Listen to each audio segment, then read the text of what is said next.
Welcome back to my YouTube channel. Make sure to like and subscribe to the channel for more interesting stories like these. Now, let's get into today's story video. Moving on from a betrayal most foul, long but worthwhile read, I've been told. I've been separated from my ex-fiancée for 4 years now. I was young, foolish, and desperately in love. She meant everything to me, and our kid meant even more.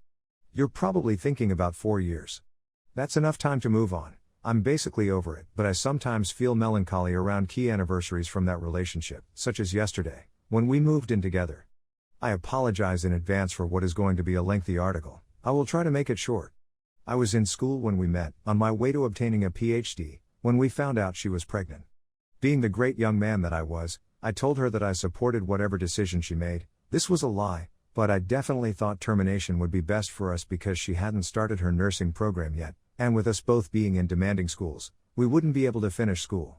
I tried everything, logic, empathy, and even having my older sister try to persuade her out of the pregnancy. Hindsight, this was all not the best way to go about it. Originally, I chose to break up with her as a scare tactic in a protracted period of weakness. All of this happened because my parents had no idea I was dating, and as a young guy who dreaded his mother's anguish and anger, I was losing my mind. After 7 months, my parents are told of the news, and after another 3 months, I move out of my parents' home and begin living with my girlfriend. Our daughter is born 2 months later. As I previously said, living this lifestyle of dad, boyfriend, and student was destined for our failure. 2 years into this lifestyle, I flunk out of my degree. I persuade her that in order for our educational success, she should return home and get more help from her mother, who lives 2 hours away. This is where I acquire a job to help them financially while I complete my education. While they were down there, I vowed to visit them at least once a month and on every holiday. Things started to become strange while I was doing the LDR. Stories began to go among my friends and family that she was having guys in and out of the home. When I confronted her, she rejected all claims. I proceeded. I caught her lying one day when she stated she was at her closest friend's home, but her brother informed me she was going to a party with a male classmate. So, because I had the day off, I traveled down there and attempted to wait for her at home. She heard I was coming down and hurried home to wash before seeing me in. Following a couple more events similar to this one, the straw that broke the camel's back was as follows: it's Christmas, and our daughter is now 3 years old. I proposed to her in February, and we're set to marry in 3 months. I see she's been chuckling noisily at messages she's received on her phone. My suspicion is moderate, but I'm going to try to get through the holiday and deal with it afterwards.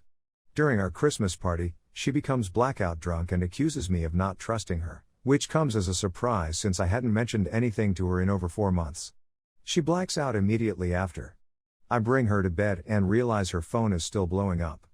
Given that she had her iPhone configured to show messages even when it was locked, I couldn't help but notice that this message was from a male buddy she often mentioned. "Baby, I miss you so terribly," he says. I'm furious at this point, so I try to emulate her and see what I can get out of him. Me, as her, I miss you as well. Him, is your boyfriend still sleeping? I'd want to come through. Me, he's going to go to bed, you have around 40 minutes. To cut a long tale short, he never arrived, and after a furious argument with her brother that same night, I discovered she was, at least, a local police officer who mistook me for her deceased son. My name is tattooed on her, and that's the narrative she would tell. I don't sleep that night, and when she comes in, I quiz her about the previous night's events. She becomes defensive when I look through her phone, but she responds, "It was all a trap to see if you would go through my phone." I didn't accept it as an answer at first, but in a foolish effort to believe everything, I finally did. Fast forward a year, and we're not married due of a last-minute gut feeling. Another horrible sensation comes over me one day as I reflect on the past, and the feeling tells me that I should find out whether my kid is biologically mine. After coercing the girlfriend into agreeing to a test, she admits that there's a possibility I'm not the father. After 3 difficult weeks, it is revealed that the kid is not mine. After much deliberation, I realize I can't take it any longer and inform her that I'll begin the process of removing myself from their life altogether. After our breakup, she asked that I not see anybody for a time. Which I told her she had no right to do, but that was my plan anyway. She admits that she intends to do the same. I learn through her relatives that she is pregnant with her second kid 4 months later and marries the father of that child 3 months later. This makes me quite happy, particularly because I discovered that the person and I had a striking likeness. I'm now in a nice relationship and have another degree, but I still find myself allowing the above tale knock me down on a regular basis, almost as if it governs my life at times. I have trust difficulties that I'm working to overcome since my current girlfriend is not like my previous fiancé. I'm praying that one day this will all be a memory. Final words, I have a minor concern that my ex-not daughter would seek me out one day since she is still being taught that I am her father and that I abandoned her. Words from her aunt, to whom I am close. Story 2. Wife cheated. I am so angry I am scared of myself. So I'm a little perplexed. It's been approximately 2 weeks since I found out, and I've been skeptical for a long, with several red flags but nothing conclusive. I decided to address her, and her response, uncontrolled rage, prompted me to do so. How can I accuse her of such a thing? She would never, ever cheat. It made me certain. I snooped on her phone and computer but found nothing, so I purchased several little cameras and placed them about the home. Then, during the weekend, I went to see some pals. I grew up in Norway on the Swedish border, and I met my wife in Sweden when I was 20 years old. She was 21 years old, and she had a 3-year-old child at the time. We clicked, and I've become that kid's father for the last 11 years. I adore him and consider him to be my son. It doesn't matter that we've been married for 6 years. To cut a long tale short, I went home early knowing she wouldn't be there and watched the film. Sure enough, she was having an adult conversation with another male. I knew him as a coworker named Theodore, and we got along well with him and his wife. I used to think seeing red was just a metaphor, but I was seeing red. I've never been so upset in my life. I'm really a fairly quiet man who seldom gets angry, but I just lost it. I slammed at the walls and slammed the bedroom door so hard. It flew off its hinges and broke a glass table in our living room. I didn't even realize I was biting the inside of my cheek. But as I shouted, I splattered blood on the wall and the floor. I managed to hit my head really hard at one point, which jolted me out of it. When I saw the carnage, I realized I had to get out of there. If my wife had come in at that time, I'm quite sure I'd be in prison.